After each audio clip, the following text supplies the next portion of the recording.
Oi pessoal, que bom ter vocês por aqui para a segunda parte da nossa série sobre o TDAH. No episódio passado, a gente falou um pouquinho o que é o TDAH e vimos que ele é um transtorno do neurodesenvolvimento, com bases genéticas e neurobiológicas, e que ele acompanha a pessoa ao longo da sua vida, desde a infância, tá? Persistindo até a vida adulta. A gente quebrou o mito de que ele é preguiça e entendemos os critérios de diagnósticos baseados no DSM-5-TR. No episódio de hoje, nós vamos focar nos desafios práticos de viver com TDAH, vamos falar sobre o peso que ele carrega, principalmente quando ele não é identificado e manejado corretamente. Você já se sentiu diferente, inadequado ou incapaz em certas áreas da vida, mesmo se esforçando muito? Já se perguntou por que tem tanta dificuldade em se organizar, em começar tarefas, ou até de controlar suas próprias emoções? Pois é, muitas dessas lutas podem estar ligadas ao TDAH.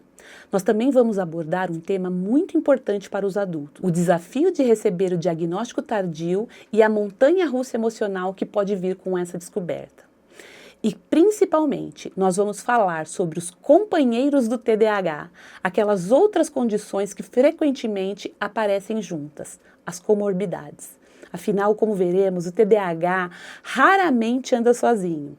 Então fique comigo que a gente vai desmistificar tudo isso.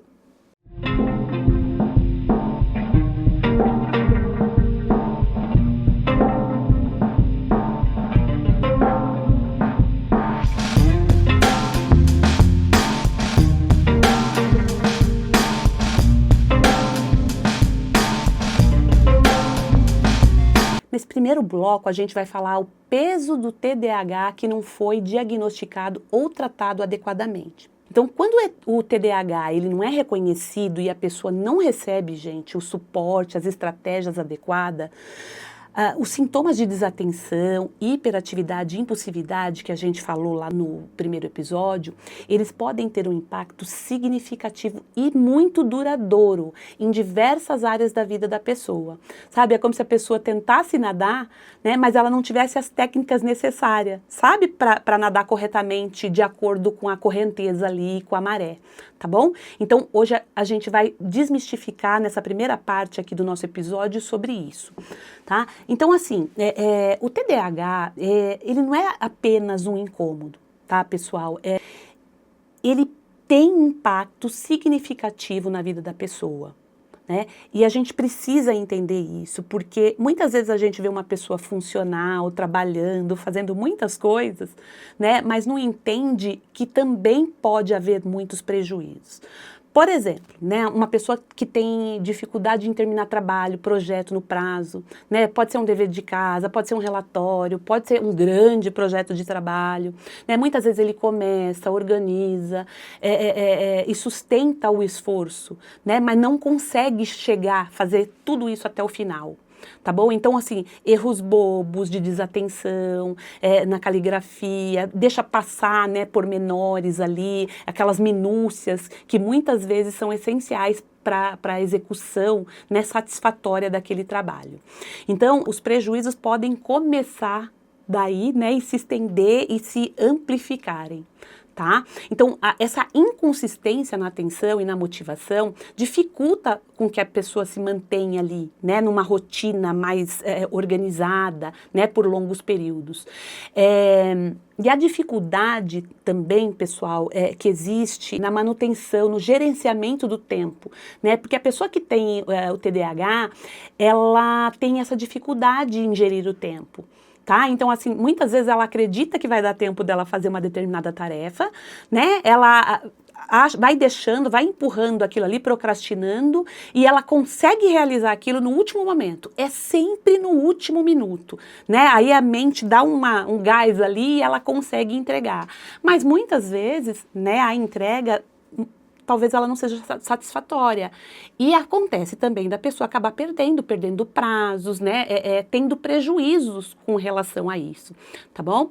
Então, outra questão, né, que traz muito prejuízo é a dificuldade de ouvir. Né? A pessoa tem muita dificuldade de esperar, ouvir atentamente o outro, né, participar daquela conversa, né? Então a pessoa acaba né, na impulsividade ali, né, interrompendo, atrapalhando, não prestando atenção, né, isso causa muito constrangimento, prejuízo nas relações, tá? Com relação à impulsividade verbal também, né, a pessoa pode cometer comentários inadequados, né, suscitar brigas ali, falar algo no calor do momento, sem pensar, e acaba consequentemente acarretando prejuízos mais graves, tá?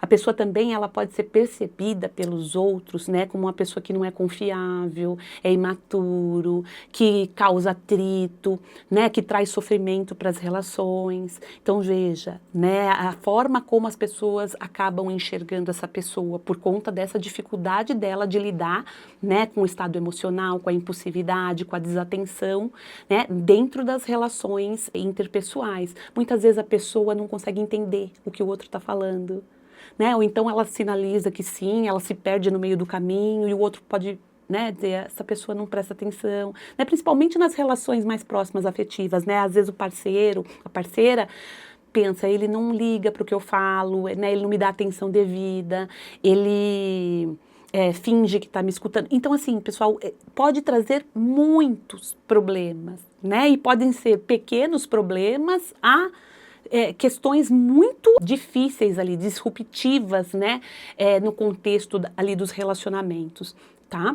Outra questão, né, relacionada à impulsividade no TDAH são as compras impulsivas, né? A pessoa acabar gastando dinheiro sem pensar nas consequências, né, que pode chegar no endividamento, não conseguir fazer o planejamento adequado do seu orçamento. Sabe, ter controle dos gastos, planejar de forma adequada, né, ter aquilo ali registrado, conseguir, né, encaminhar ali para onde aquelas finanças vão. Então, muitas vezes esquece de pagar a conta, deixa tudo para a última hora, isso pode gerar muita briga, muito, né, disfuncionalidade financeira, porque a pessoa acaba tendo juros em cima de juros. Então, veja, pessoal, né, tem muita questão, né, problemática, tanto no meio doméstico quanto no trabalho. Tá? Dificuldade de manter rotina de exercício, de alimentação saudável, isso impacta, né, a longo prazo na saúde dessa pessoa. Tem muitos problemas com o sono, tanto para iniciar e para manter o sono, né, o que faz com que os outros sintomas fiquem agravados, tá? E o impacto disso pode ser avassalador na vida das pessoas. Tá? Levando a muita frustração, baixa autoestima, a pessoa começa a se perceber, né, com um potencial baixo para realização, execução de tarefas e de alcance mesmo, né, de melhora na qualidade de vida. Tá? Porque muitos adultos, né, que chegam no consultório, que não têm esse diagnóstico, né, a história que eles nos contam, pessoal, é de muita dificuldade ao longo da vida, né? A forma como as pessoas os veem, eles são preguiçosos, eles são desorganizados, né? E assim, o diagnóstico tardio faz com que a pessoa vá acumulando aí, talvez também, outras sintomatologias. Tá? Ao longo da vida, ansiedade, depressão, transtorno por uso de substância, tá bom? Então, veja que esse sintoma, se a gente pegar um sintoma de forma isolada, talvez a gente entenda, isso aí não, né, a pessoa tem que aprender. Só que assim, é uma série, né, são áreas, né, cerebrais que estão ali comprometidas, né, que tem um funcionamento particular, diferente, que geram muitos prejuízos, tá, na vida da pessoa com o TDAH, tá bom? Eu falei para vocês também, né, num outro episódio, que as meninas, né, podem passar muito despercebidas, tá? Porque a gente tem essa questão cultural, né, do comportamento, de como as meninas devem se comportar. Então, muitas vezes as meninas passam desapercebidas por esse diagnóstico, né? Porque elas ou são quietinhas, ou ficam no mundo da lua, ou tem uma dificuldade ali na escola, alguma coisa assim. Mas, né, os pais não percebem, né, esse prejuízo ali qualitativo, né, na vida, mas talvez isso gere muito sofrimento na vida dessa pessoa, né? Porque talvez ela pudesse estar fazendo todas essas coisas, né, de uma forma mais branda, com menos sofrimento, com menos esforço, né? Então veja, se essa pessoa tem essa capacidade para fazer, mesmo tendo essa sintomatologia, imagine o que ela conseguiria fazer, né, se ela tivesse um diagnóstico, um tratamento adequado, um suporte adequado para essa demanda, tá? Junto com a desatenção pode aparecer a ansiedade, dificuldade de iniciar tarefa, também pode gerar depressão, a impulsividade aí pode ser vista como uma imaturidade, um traço de personalidade difícil, tá? Então receber um diagnóstico de TDAH na vida adulta é poderoso, muitas vezes, tá? Mas também bastante complexo. Por quê? Porque ao longo da vida, né, ele já teve uma série de experiências, né, que podem ter marcado de forma negativa a vida dessa pessoa, né? Então, muitas vezes, o adulto, quando ele recebe esse diagnóstico, ele se sente aliviado, porque daí ele tem aquela sensação, né, de que há uma explicação para as dificuldades, né, que ele vivenciou durante toda a vida, né? Então não era preguiça mesmo, não é que ele era burro, né? É porque ele tinha TDAH. E essa validação, né, pessoal, é muito importante, né? Porque soa muito como uma falha de caráter, muitas vezes, né? Para os outros e para a própria pessoa. Ela se vê de forma diferente. Então é muito bacana quando ela recebe esse diagnóstico, que cai essa ficha, né, e ela vai em busca desse tratamento para que ela consiga, né, evoluir, ter funcionalidade e ter sucesso ao longo da vida. Tá bom? Então, o diagnóstico, ele não é um carimbo, né? Não é para ser um momento, né, de preconceito, de rotulação, mas muito pelo contrário, né? Ele dá a oportunidade para a pessoa mudar, né, mudar essa condição, mudar o desfecho, mudar essa história de vida, né, a partir de estratégias, tratamento adequado, que seja medicamentoso ou psicoterápico ou em outras modalidades, caso seja necessário, tá bom? Então, assim, o diagnóstico, né, ele muitas vezes, eu digo, o diagnóstico salva vidas, porque daí a pessoa pode ter um tratamento, né, que é visto como padrão ouro para aquela condição, né, com as melhores evidências disponíveis, né, que possa suprir ali as necessidades daquele déficit que está apresentando ali na vida da pessoa naquele momento, tá? Então, assim, é importante ter um diagnóstico, não para a gente rotular ou para a gente usar este diagnóstico, né, como uma carteirada, né? Ah, eu não estou fazendo tal coisa porque eu tenho TDAH. Ah, eu faço isso porque eu tenho TDAH, né? Isso aí não vai mudar a sua vida, né? Você vai continuar procrastinando, acomodado e acumulando prejuízos, mas simplesmente com uma justificativa, né? O diagnóstico, ele vem para tirar você desse lugar, né? Para te colocar como atuante, né, no seu processo, né? Como fornecedor, né, de estratégias necessárias para suas próprias dificuldades, para os seus déficits, né? E esse aprendizado é muito importante, porque isso ajuda a modular a autoestima, o autoconceito, a autoeficácia, né? A visão que as pessoas vão tendo dessa pessoa e também a própria visão que a pessoa tem de si, tá bom? Agora, um ponto que é fundamental, tá? Que explica muito dessa complexidade do TDAH. Porque ele é um transtorno, pessoal, que raramente aparece sozinho. Então é muito mais comum, né, que a pessoa com TDAH também apresente outras condições psiquiátricas, né, ou condições relacionadas ao neurodesenvolvimento junto. E isso é aquilo que a gente chama de comorbidade, tá? Então, assim, e ter comorbidade é a regra, não é a exceção.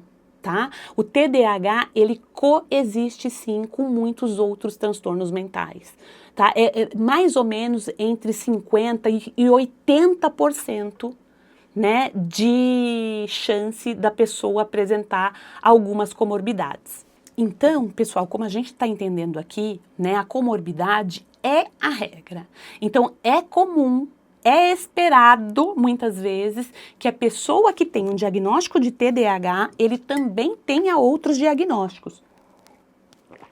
E pode ser diagnósticos relacionados ao neurodesenvolvimento e também pode ser diagnósticos relacionados a outros transtornos mentais, tá? Então, olha, diante Eu falo para vocês que eu gosto, né, de trazer, né, da onde eu vou tirando, né, as pesquisas que eu vou fazendo, os estudos que eu vou trazendo para vocês, tá, pessoal? E isso aqui é um exemplo, porque eu estudei esse livro, eu fiz curso sobre TDAH, eu tenho outros livros, né, sobre o TDAH que eu vou mostrar para vocês aqui em outros episódios. Então, assim, é um compilado, né, de estudos, de artigos, que eu vou juntando tudo isso, tá, para trazer para vocês as evidências mais atuais, né, e mais robustas, disponíveis até o momento, para que a gente possa entender um pouco disso, tá? Então tem algumas coisas aqui que eu preciso falar para vocês, eu gostaria muito que isso ficasse aí registrado e que eu vou dar uma lida, tá? Porque não dá para lembrar de tudo assim tão direitinho, tá bom? Então, falando de comorbidades, né? Então, olha, o TDAH, pessoal, apresenta uma alta taxa de comorbidade, de até 70 a 80% dos adultos com o diagnóstico de TDAH apresentam pelo menos um transtorno mental coexistente. Então, veja, né, além de toda a sintomatologia do TDAH, tem aí aqueles, né, coleguinhas que vêm junto, tá? Então, por exemplo, né, quais são os transtornos, as comorbidades mais comuns, né, que na população que vem junto com o TDAH? Então, são os transtornos por uso de substância, o transtorno depressivo maior, transtorno de humor bipolar, de ansiedade e transtornos de personalidade. E nas crianças, pessoal, o que a gente percebe muito, né, na população? Que crianças com TDAH, né, e TOD, que é transtorno opositor desafiador lá, tem mais chances de desenvolver transtornos depressivos na vida adulta, contribuindo para um pior prognóstico, tá bom? Outra comorbidade, né, que a gente tem aqui e que está muito relacionada, né, é que, assim, indivíduos que têm TDAH, eles são mais propensos ao abuso e à dependência de substâncias psicoativas, tá? Com uma prevalência de até 40% de comorbidades na vida adulta, tá? Aumentando o risco de comportamento aditivo, né, e que não se restringe só a substâncias psicoativas não, tá, pessoal? Pode ser jogos, internet, medicações, tá? Então, tudo isso aí que pode causar, né, esse comportamento aditivo aí, né, pode gerar, tem uma comorbidade aí muito alta com o TDAH. Transtornos de ansiedade, né, ansiedade social, ansiedade generalizada, fobias específicas, tá? Todos esses transtornos são muito comórbidos com o TDAH. Transtornos de personalidade, pessoal. Transtornos de personalidade, principalmente aqueles do cluster B. Vocês lembram? O cluster B, personalidade antissocial, personalidade borderline, personalidade narcisista e personalidade histriônica, tá? Dentro desse cluster a gente vê muito, né, comorbidade, tanto no transtorno antissocial como no borderline, tá? Pode estar presente em até 50% dos adultos aí com TDAH, tá bom? E uma particularidade, pessoal, mais ou menos entre 70% e 80% dos adultos com TDAH, eles apresentam problemas relacionados ao sono, tá? E pode ser problemas orgânicos, mas pode ser transtornos do sono também, tá? Então, geralmente aí na vida adulta, a pessoa com TDAH também pode apresentar fatores relacionados ao sono. E só pra gente fechar esse pedaço aqui, pessoal, olha, eu queria mostrar para vocês, trazer para vocês, né, os potenciais prejuízos ocasionados pelo TDAH, tá, ao longo do desenvolvimento da pessoa, tá? Então, eu vou mostrar para vocês esse gráfico aqui dessa página, tá? O que ele está dizendo aqui? Então, uma pessoa com TDAH, né, e ao longo da vida, né, ela vai podendo ter problemas de saúde física, tá? E comorbidade psiquiátrica. Por quê? Porque aumenta a probabilidade, né, de desenvolver transtorno por uso de substância, sobrepeso, obesidade, mortalidade precoce, comportamentos disruptivos, transtornos de humor, de ansiedade, transtorno de tique, transtorno do espectro autista, insônia, transtorno de aprendizagem, de linguagem e outros do neurodesenvolvimento. Aí prejuízos sociais, pessoal. divórcio, parentalidade prejudicada, porque imagine, com todos aqueles prejuízos, né, ele também tem esse impacto, né, gigantesco nas relações interpessoais, na forma como a pessoa, né, exerce ali a parentalidade, prejuízo em habilidades sociais, rejeição dos pares, né, a gente já falou um pouquinho que a pessoa acaba sendo estigmatizada, sofrendo rejeição, problema nas relações, ideação e tentativas de suicídio, morte por suicídio, né, são consequências emocionais aí, desregulação emocional, baixa autoestima, prejuízos acadêmicos e psicossociais, né, profissionais, então baixo desempenho acadêmico na infância, repetência, nota baixa, suspensão, baixa escolaridade, evasão escolar, e isso não é regra, não necessariamente a pessoa precisa apresentar esses prejuízos, mas ela tem uma alta chance de, né, um potencial de apresentar baixo desempenho profissional, desemprego, troca frequente de emprego, né, tem muitos adultos, né, que estão o tempo todo trocando de emprego, tá, e baixo nível socioeconômico, porque a pessoa não consegue se manter, né, num emprego, então ela vai trocando ali de emprego e isso vai acarretando muito prejuízo na vida das pessoas, fora o endividamento, né, o prejuízo nas relações afetivas. Então, gravidez não planejada, atividade sexual de risco, acidente automobilístico, violação de regras de trânsito, violação de outras regras, esses são os comportamentos de risco, tá? Associado ao TDAH. Acidentes e ferimentos. Então, assim, pessoal, não é pouca coisa não. Tá? Então, quando a gente fala de TDAH, nós estamos falando de um transtorno, tá? E muitos dos sintomas do TDAH, a desatenção, né, a hiperatividade e a impulsividade, eles não só podem, mas eles são sintomas que têm essa apresentação também é encontrada em diversos transtornos mentais. Por exemplo, a desatenção ela pode acontecer na depressão, na ansiedade, no transtorno bipolar, em alguns transtornos do neurodesenvolvimento, em transtorno por uso de substância, né? Impulsividade, em transtornos de personalidade, transtorno bipolar, transtornos de humor, de forma geral, transtornos de controle do impulso, né? Então veja, os sintomas eles podem aparecer em diversos transtornos mentais, tá? Agora, na hora da avaliação, a gente precisa entender, né? Não é só pegar o sintoma, tem impulsividade? Tem, tem esses sintomas aqui, é TDAH, não, tem esses sintomas, esse aqui, não, você precisa entender sobre tudo isso, você precisa saber fazer esse diagnóstico diferencial, tá? E é por isso que eu tô aqui trazendo hoje, né, uma série de episódios sobre o TDAH, porque não dá para falar tudo,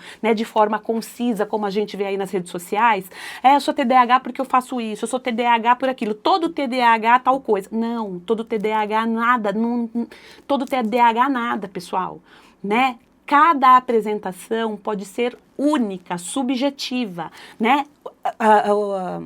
As categorias ali, os sintomas, né, eles estão bem ali descritos, mas a apresentação da sintomatologia, ela pode ser distinta para cada pessoa, porque depende do seu ambiente, dos seus traços de personalidade, né, do seu temperamento, de questões genéticas, de outras comorbidades que possam coexistir, tá, junto com o TDAH.